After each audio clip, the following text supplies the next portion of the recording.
This is our visit to San Pablo Villa de Mitla in the state of Oaxaca, Mexico. Or most people just call it Mitla. You can find it here in southern Mexico. Mitla has been designated as a Pueblo Mágico, which is like saying a magical town. It's a title given to certain towns in Mexico that hold historical or cultural significance. The first stop was to walk around the central plaza. The government offices are all laid out under archways with a big clock tower at its center. Yes, the plaza is nice, but Mitla's true attraction is a 4-minute drive from here, or you could probably walk in 10 or 15 minutes.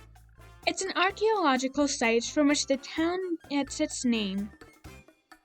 Mitla is a Mixteco word for place of the dead or place of rest, and it was anciently a place associated with the rest of those in the underworld. We parked in front of the temple de San Pablo de Mila. The entrance is decorated with little pyramids. Built around 1590, the Spanish didn't understand the native customs and rituals surrounding the dead. In fact, they found them disturbing, and so they built their church directly on top of the ancient temple that stood on this spot. In fact, part of the south atrium wall was originally a wall from a previous building. Also, the home of the Zapotec Priest, which lies just behind the church, wasn't destroyed, and became the home to the parish priest. The church has many figures of saints and other artifacts. In January, the town has a huge celebration for St. Paul, where they start a procession here in front of the church, go through the cemetery, and end at the main plaza. There are several days of food, music, and cultural activities. Surrounding the church are the ruins. The northern end of the site was open to the public in the 1980s. Many of the original inhabitants are believed to have come from the city of Monte Alban, which is located in the present-day Oaxaca city.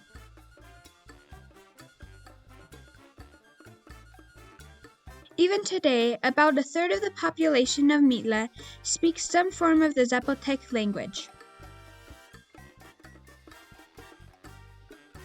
Among the buildings on the south side of the site, there is a palace, courtyards, and step pyramids. One thing that really makes Mitla stand out are the elaborate geometric stone designs called Grecas. They were made by cutting and polishing thousands of stones, and fitting them together without any mortar to form mosaics. There were several tombs discovered, although they were all empty. Mitla is the second most visited archaeological site in the state, after Monte Alban. It is estimated that 80% of the locals make their living in connection to tourism from the ruins. Another thing tourists come here for are the textiles. El Águila, which means the eagle, is just a stone throw away from the ruins. It is just one of the many textile workshops here. This family business has been making traditional weavings on pedal looms for several generations. Local shops like these send their products all over Mexico and even internationally. We met Señora Ofelia, who showed us around. Needless to say, we couldn't resist getting some things to take home with us.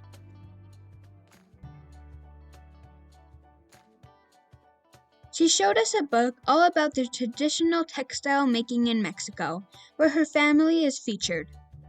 ¿En qué años empezamos? Sí. Sí, ¿en qué año empezó usted a hacer? Como 40 años. Sí, 40 dijo. Sí. Sí, ya sé cómo fue. Ajá. Como No me 1970, acuerdo algo qué así. mil, pero... Next, we got to watch them work a bit.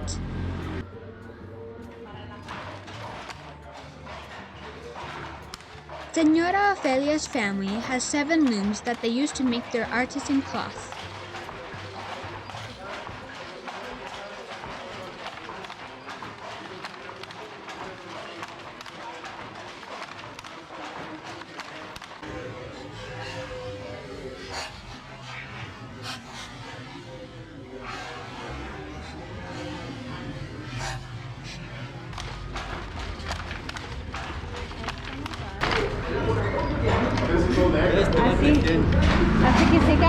Sí. Ajá. Este piso acá. Sí. Y allá será. A tu lado.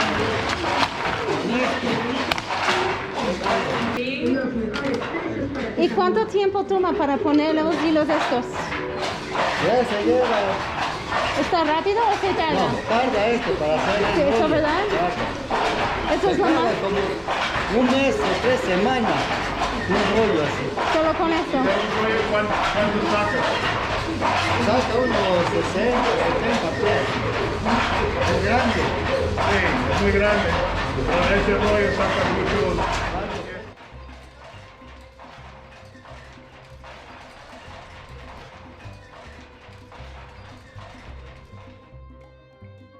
And with that, we packed up our new blankets and said goodbye to Mitla. Thanks for watching World Audrey. Don't forget to like and subscribe.